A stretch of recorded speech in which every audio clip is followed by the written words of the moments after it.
made a tryst with destiny, and now the time comes when we shall redeem our pledge, not wholly or in full measure, but very substantially.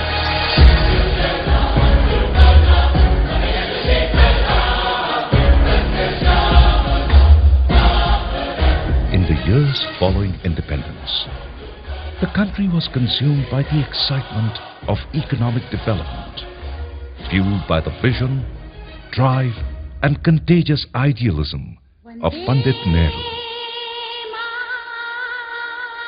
India had started to build her industrial base, reflective of Pandit Nehru's passion for science and technology. The call for self-reliance was born to buttress an independent foreign policy. And so, she sent out her pedigree of extraordinary gentlemen, a band of engineers, designers, doers, armed with the blueprint for progress, with the moral compass of responsibility and the vision of tomorrow, to partner in the shaping of a new India.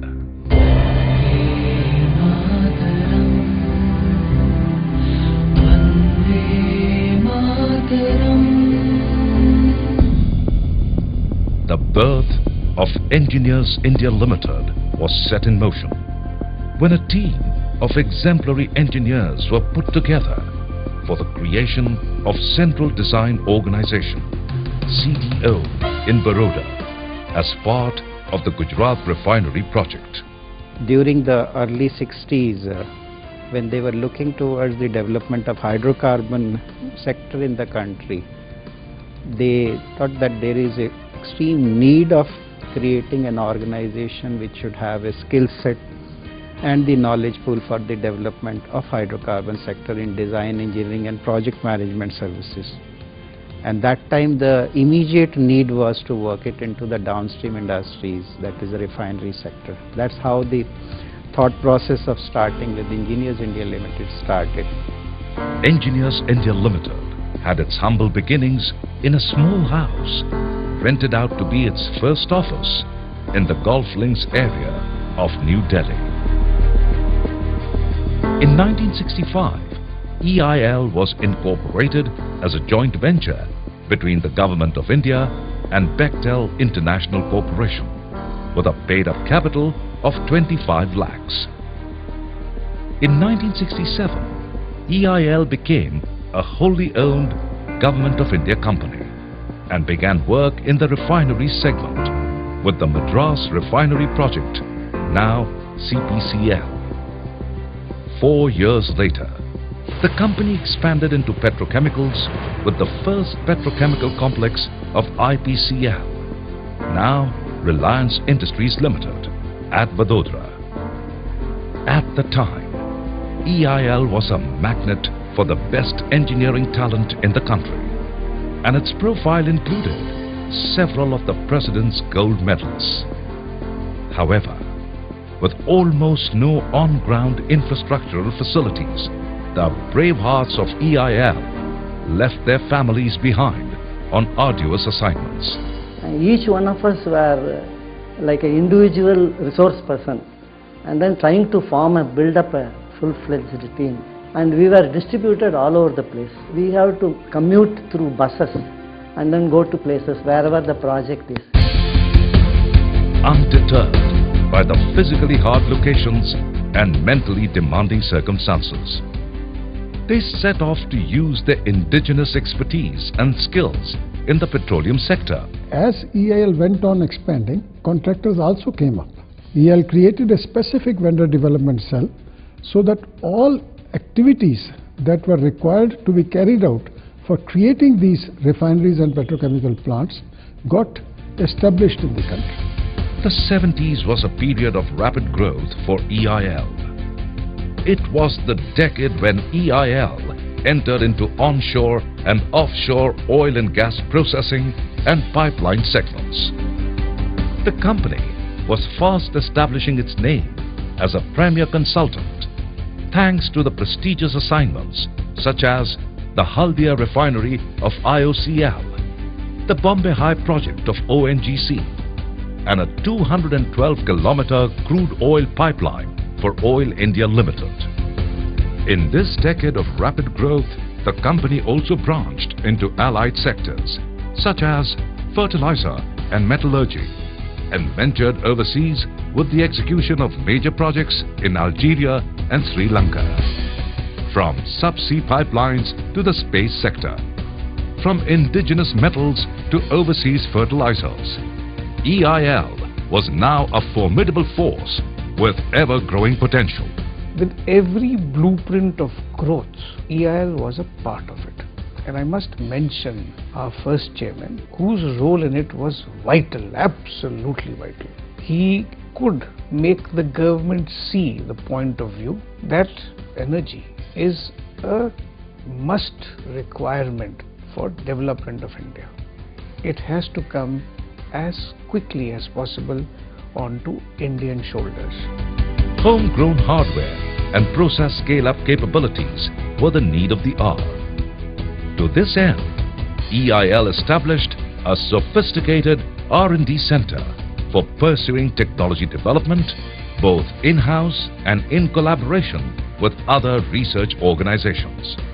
From a stage where we were 100% dependent not only on technology, services and equipment to begin with, today we are come to a stage where we are 90% self-reliant. With a sufficiently strong balance sheet now, the company moved into its own handcrafted office space, its corporate office in Bikaiji Kama Place.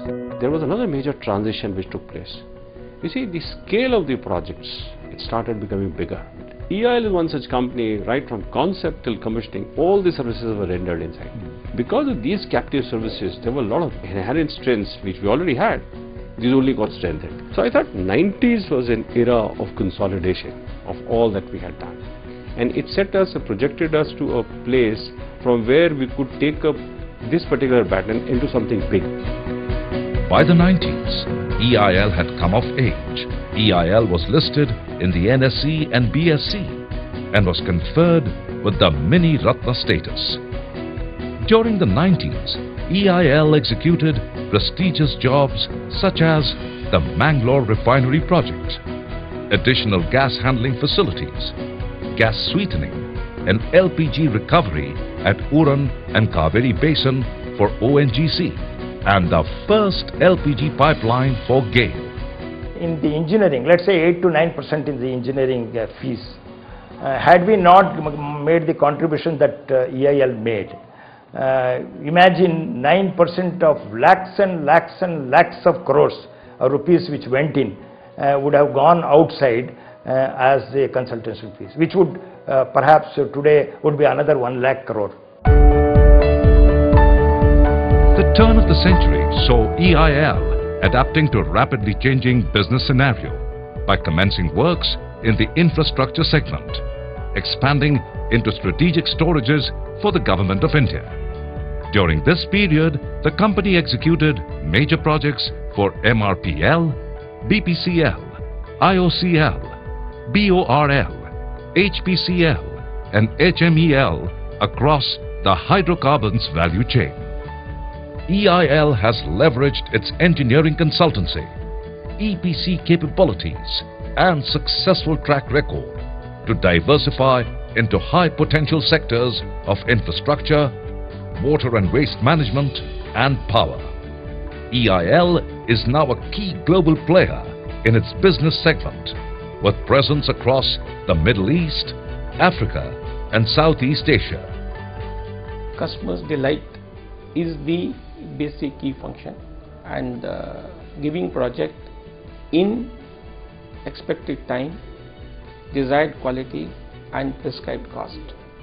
That is our basic philosophy. Today, at the dawn of its Golden Jubilee year, EIL stands tall and proud as the only total solutions engineering consultancy in India that offers total solutions from concept to commissioning with the highest quality and safety standard. Our company has a very strong financial track record. We started with an equity investment of 25 lakhs which has grown today to a market cap of more than 5,000 crores. Our endeavor is to take our company to further greater heights. My wish is to take our company to $1 billion company in the next 3 to 5 years. The company has overseas offices in Abu Dhabi and Kuala Lumpur, along with procurement and marketing offices in London, Milan, Shanghai and Caracas, Venezuela. I think I would like to see Engineers India Limited getting into a larger project segments in the overseas market. In the coming years, at least in 3 to 5 years time, we should have average about 25 to 30% of our business coming in from an overseas segment. The company has been bestowed with a number of prestigious awards in recognition of its best practices and achievements. Always dynamic in its strategic focus, the company is rapidly moving into emerging areas such as solar, nuclear and wind power, and green buildings. Over the years, we've been delivering excellence through our people who are our main asset. And all the while, we are endeavoring to see that we are able to provide them best opportunities to sharpen their skills, to upgrade their knowledge. We try our best to see that we give them good welfare measures so that we keep them engaged, enthused and energized. EIL is not just about recording success and profits. We always take a macro view on the impacts of our projects on the local community. Our main focus is on education, skill upgradation, women empowerment, medical, health, water projects, art, culture, heritage. These areas we've been giving a lot of impetus in our areas of work. EIL, a company that was looking to find its feet 2 decades after independence, is now a global force with a presence in almost all major sectors, and is proud to have risen along with the nation, proud to have contributed to and shared in its industrial and technological growth. An organization with humble beginnings, EIL followed a grand arc of success. It has been tested by the demands of an increasingly discerning population. It has been empowered by the minds and talent of an ever-growing workforce. It has been measured by the success of the nation as a whole. And 50 years down the road, it has kept in substantial measure the tryst India made with its destiny, and is still fueled by a uniquely Indian sense of pride and self-worth. The Golden Jubilee that we celebrate today shines through in every project we have partnered in, every industry we have strengthened, every life we've touched.